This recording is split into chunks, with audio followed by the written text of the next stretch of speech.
Bonjour à toutes et bonjour à tous. Ça fait quelque temps que je n'ai pas publié de vidéo sur cette page YouTube et je n'ai d'ailleurs plus vocation à le faire pour des raisons personnelles et sans gravité aucune.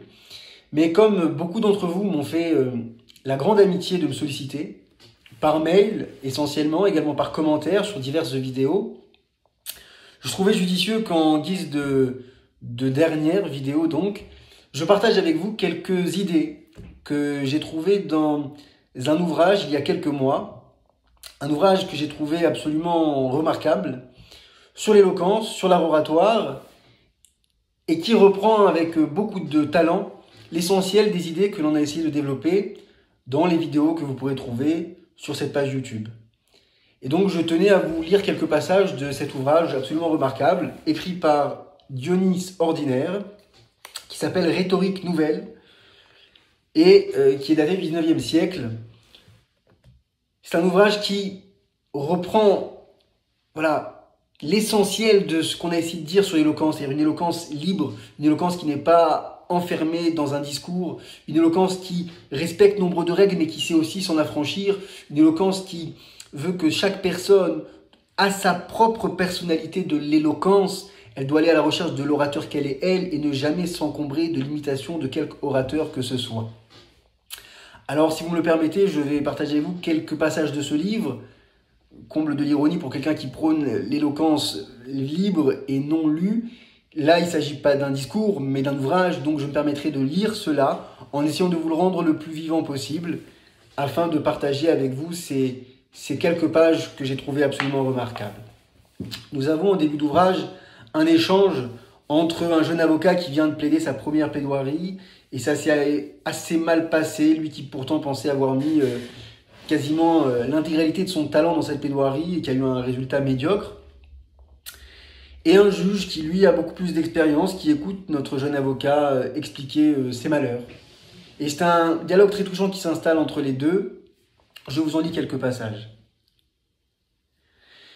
Eh bien, mon jeune ami, vous venez de plaider votre première cause ? Oui, monsieur, et vous m'envoyez encore tout ému. En effet, mais cette émotion est d'un bon augure pour l'avenir.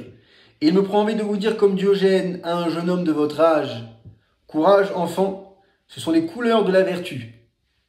Contez-moi votre affaire, cela me rajeunira d'une bonne quarantaine d'années. » Et l'avocat donc commence à lui expliquer sur plusieurs pages comment est-ce qu'il a plaidé en respectant absolument toutes les règles de la rhétorique, comment est-ce qu'il a été fidèle comme un petit serviteur à son texte qui était tout bien calculé, bien calibré à la virgule près. Il a donc parfaitement déclamé, il s'attendait à avoir un résultat sans égal et pourtant il a perdu sa cause. Et le juge s'y attendait d'ailleurs. Notre juge ici dans le discours, il lui dit « Et vous avez perdu votre cause ?»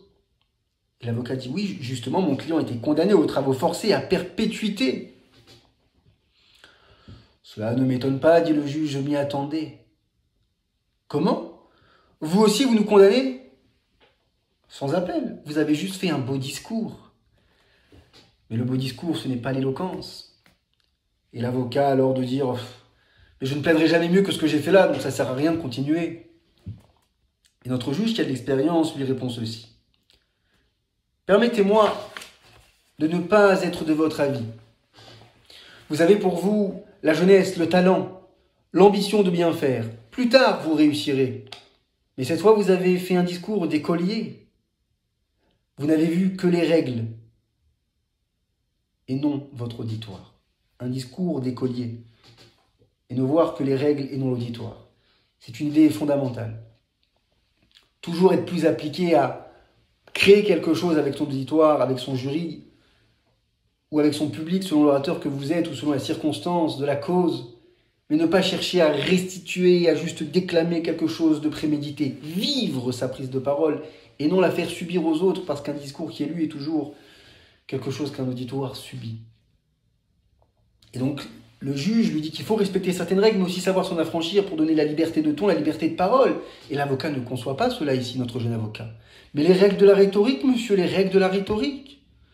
Est-ce que l'exorde ne doit pas être modeste et